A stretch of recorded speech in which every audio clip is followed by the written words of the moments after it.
नमस्कार दोस्तों, मैं कृतिका आपका एक बार फिर स्वागत करती हूँ हमारे मिशन जीपीएससी के यूट्यूब चैनल पर। आज मैं आपके लिए लेकर आई हूँ हमारे प्रश्नोत्तरी सीरीज़ की अगली वीडियो, जिसमें हम बात करेंगे कुछ महत्वपूर्ण प्रश्नों के बारे में जो ना केवल हमारी जनरल नॉलेज को स्ट्रॉन्ग करेंगे बल्कि हमारे जीपीएससी के एग्ज़ाम में बेहतर से बेहतर अंक लाने में भी हमारे लिए सहायक सिद्ध होंगे। तो चलिए शुरुआत करते हैं आज की इस वीडियो की हमारे पहले प्रश्न के साथ। पहला प्रश्न है, 1 माइक्रोन लंबाई प्रदर्शित करता है, यानी 1 माइक्रोन की लंबाई कितनी होती है? जिसका जवाब है दोस्तों बी, 10-4 सेंटीमीटर की। माइक्रोन की लंबाई 10⁻⁻6 मीटर होती है। इसकी भौतिक विज्ञान में प्रतीक माइनस होता है। जब माइक्रोन को सेंटीमीटर में करेंगे तो यह 10⁻4 सेंटीमीटर होगा। तो हमारा अगला प्रश्न है, आकाश नीला दिखाई देता है प्रकाश के किस वजह से? जिसका उत्तर है दोस्तों प्रकीर्णन के कारण। लॉर्ड रेले के अनुसार किसी रंग का प्रकीर्णन उसकी तरंग दैर्ध्य पर निर्भर करता है तथा जिस रंग के प्रकाश की तरंग दैर्ध्य सबसे कम होती है उस रंग का प्रकीर्णन सबसे अधिक तथा सबसे अधिक तरंग दैर्ध्य के प्रकाश के रंग का प्रकीर्णन सबसे कम होता है। अतः सूर्य के प्रकाश में बैंगनी रंग, जिसकी तरंग दैर्ध्य सबसे कम होती है, आकाश का रंग सूर्य के प्रकाश के प्रकीर्णन के कारण ही नीला होता है। हमारा अगला प्रश्न है, डेसिबल इकाई का प्रयोग किस लिए किया जाता है?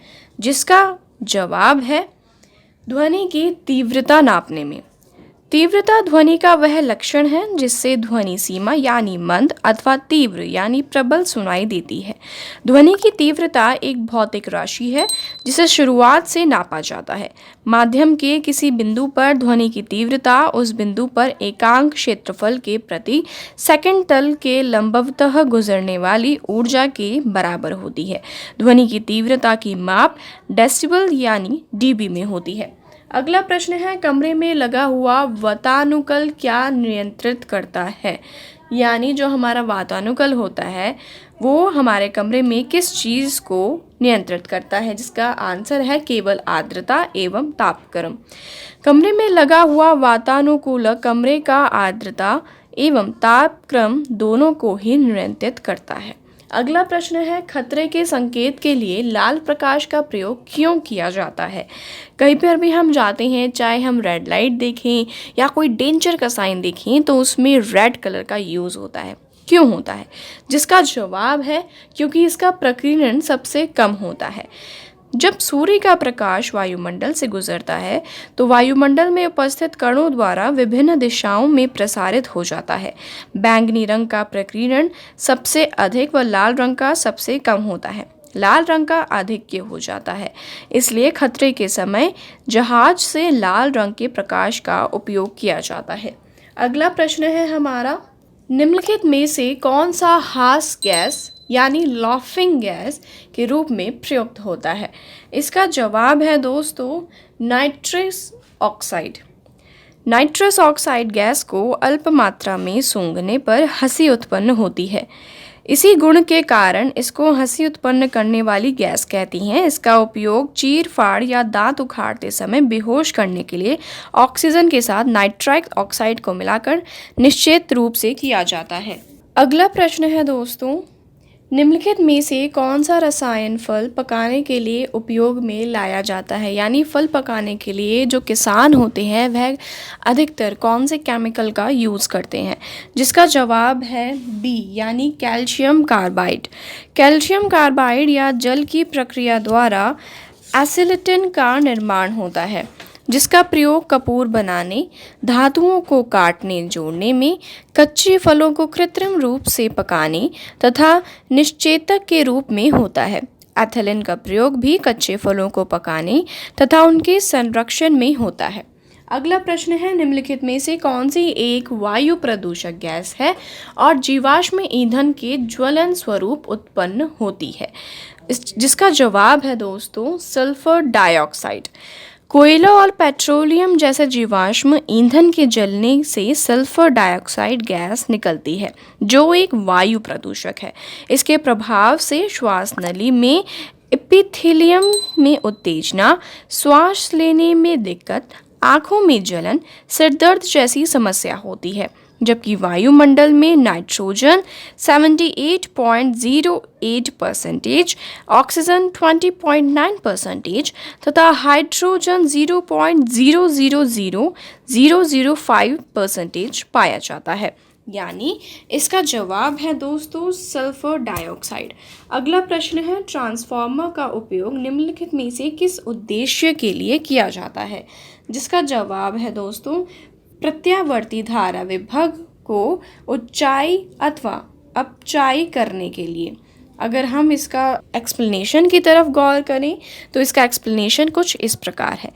ट्रांसफार्मर एक ऐसा उपकरण है जिसके द्वारा प्रत्यावर्ती विद्युत धारा की वोल्टता या धारा आरोही ट्रांसफार्मर और अवरोही ट्रांसफार्मर के सहारे उच्चतर और निम्नतर की जाती है।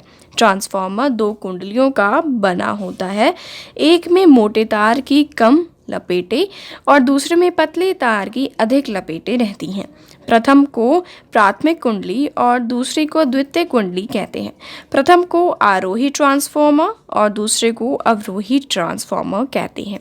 तो उम्मीद करते हैं कि आपको यह एक्सप्लेनेशन ज़रूर समझ आई होगी। दूसरा प्रश्न है हमारा, पूछल तारे की पूंछ की दिशा सदैव क्या होती है? यानी जो हमारा पूछल तारा है उसकी दिशा क्या होती है? जिसका जवाब है सूर्य से दूर की ओर। पूछल तारे की पूंछ की दिशा सदैव सूर्य से दूर की ओर होती है। ये आकाशीय धूल, बर्फ और हिमानी गैसों के पिंड हैं, तो सूर्य से दूर ठंडे व अंधेरे क्षेत्र में रहते हैं। सूर्य के चारों ओर से लंबी किंतु अनियमित या असमकेंद्रित कक्षा में घूमते हैं। सामान्य अवस्था में पूछल तारा कॉमेट बिना पूंछ का होता है। पूछल तारा का शीर्ष को कोमा कहते हैं। अगला प्रश्न है, निपेंथियस खासियाना यानी घटपर्णी नामक दुर्लभ एवं आपाती पौधों को कहाँ पाया जाता है? जिसका जवाब है दोस्तों सी यानी मेघालय में। नेपेंथिस खासियाना यानी घटपर्णी नामक दुर्लभ एवं आपाती पौधों मेघालय में पाया जाता है। अगला प्रश्न है, अफीम पोस्त पौधे के किस भाग से प्राप्त होता है? जो हमारी अफीम है वो किस पौधे के किस भाग से प्राप्त होती है? इसका जवाब है दोस्तों अधपके फल से। पोस्त के अधपके फल से अफीम प्राप्त किया जाता है, जबकि पत्तियां पौधों के लिए भोजन बनाती हैं तथा रंध्रों की सहायता से श्वसन में सहायता करती हैं। दूसरा प्रश्न है हमारा, निम्नलिखित में से किस युग्म की बीमारियों का कारण विषाणु है? यानी जो वायरस है उसकी वजह से कौन सी बीमारी हमें होती है? जिसका जवाब है पोलियो और बर्ड फ्लू। पोलियो और बर्ड फ्लू दोनों वायरस जनित रोग होता है।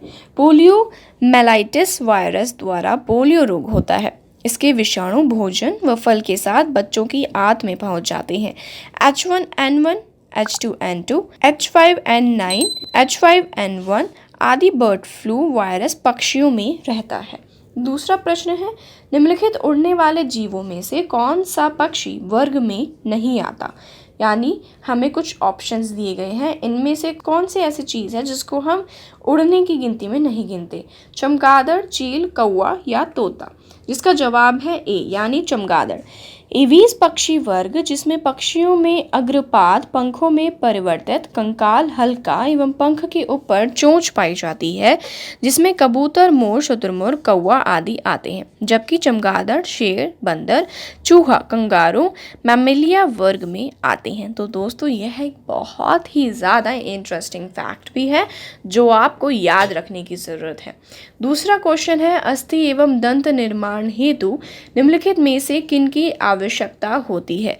इसका आंसर है डी यानी कैल्शियम एंड फास्फोरस।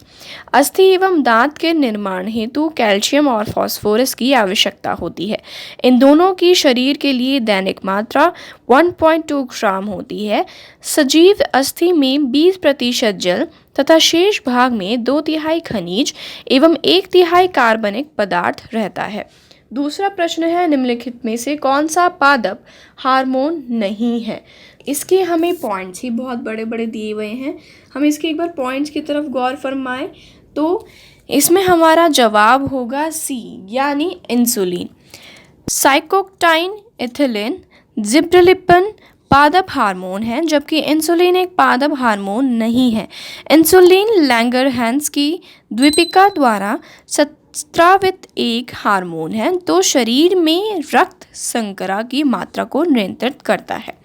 दूसरा प्रश्न है हमारा, निम्नलिखित में से किसके प्रयोग में आँखों के निकट दृष्टि दोष को दूर किया जाता है। यानी अगर आँखों के पास कोई हमारी प्रॉब्लम है, आँखों से रिलेटेड कोई प्रॉब्लम है, उसको किस प्रकार दूर करते हैं, तो इसका जवाब है अवतल लेंस द्वारा।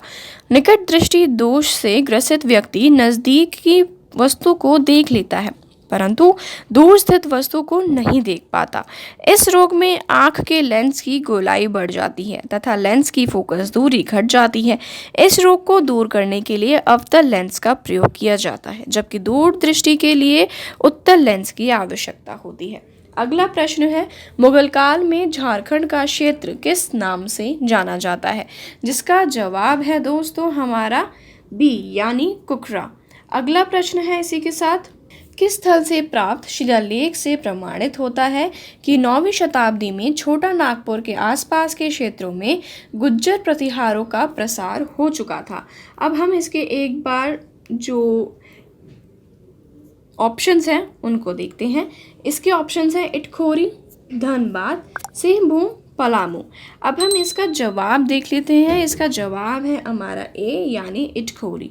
अगला प्रश्न है हमारा, सिंदरी में उर्वरक संयंत्र की स्थापना के लिए सबसे उपयुक्त कारण निम्न में से कौन है। पहला ऑप्शन है हमारा इसमें कोयले तथा कोक की स्थानीय प्राप्ति। दूसरा है समीप से ही दामोदर नदी से जल की प्राप्ति। तीसरा है सल्फेट संयंत्र के लिए राजस्थान के जोधपुर एवं बीकानेर से जिप्सम की प्राप्ति, या उपयुक्त सभी। जिसका जवाब है दोस्तों डी यानी उपयुक्त सभी। अगला प्रश्न है हमारा, निम्न में से कौन सा खेल झारखंड के जनजातीय क्षेत्रों में अधिक लोकप्रिय हुआ है। पहला है क्रिकेट, हॉकी, फुटबॉल या तीरंदाजी। अब जल्दी से आप इसका आंसर दीजिए बिकॉज ये क्वेश्चन बहुत ही ज़्यादा इजी है। अगर नहीं पता फिर भी हम आपको बता देते हैं कि इसका जवाब है हॉकी। हॉकी एक ऐसा खेल है जो झारखंड में बहुत ही ज़्यादा प्रसिद्ध हुआ है। तो उम्मीद करते हैं कि आपको यह शब्दावली, यह प्रश्नावली बहुत ही पसंद आई होगी। आप हमें कमेंट बॉक्स में लिख कर बताएं। उम्मीद है आपसे फिर मुलाकात होगी हमारे मिशन जेपीएससी के यूट्यूब चैनल पर। तब तक के लिए नमस्कार। आपकी जेपीएससी परीक्षा की तैयारी को फास्ट ट्रैक पर लाने के लिए भारत का प्रसिद्ध पब्लिशर प्रभात प्रकाशन आपके लिए लाया है कंप्लीट बुक सीरीज। इसमें आपको मिलेंगी पेपर 1 और पेपर 2 की संपूर्ण गाइड बुक्स। ये किताबें हिंदी और इंग्लिश दोनों में तैयार की गई हैं। झारखंड सामान्य ज्ञान के लिए उपलब्ध है आईएएस डॉक्टर मनीष रंजन जी की झारखंड वस्तुनिष्ठ सीरीज, जिसमें है 7000 प्लस ऑब्जेक्टिव क्वेश्चंस। ये बुक भी इंग्लिश और हिंदी दोनों में अवेलेबल है। इसके साथ ही पेपर 1 और पेपर 2 के प्रत्येक विषय पर भी हमारी किताबें उपलब्ध हैं, जिनमें है टॉपिक वाइज सॉल्व पेपर्स। ये किताबें हैं लेटेस्ट सिलेबस पर बेस्ड और इनमें लास्ट ईयर सॉल्व पेपर भी आपको मिलेगा। 100% एग्जाम रेडी होने के लिए आप पढ़ सकते हैं 15 मॉडल सॉल्व पेपर्स। ये बुक इंग्लिश में भी अवेलेबल है, तो आज ही ऑर्डर करें अमेज़न, फ्लिपकार्ट या नज़दीकी बुक स्टोर से, क्योंकि इतनी सटीक किताबें आपको और कहीं नहीं मिलेंगी।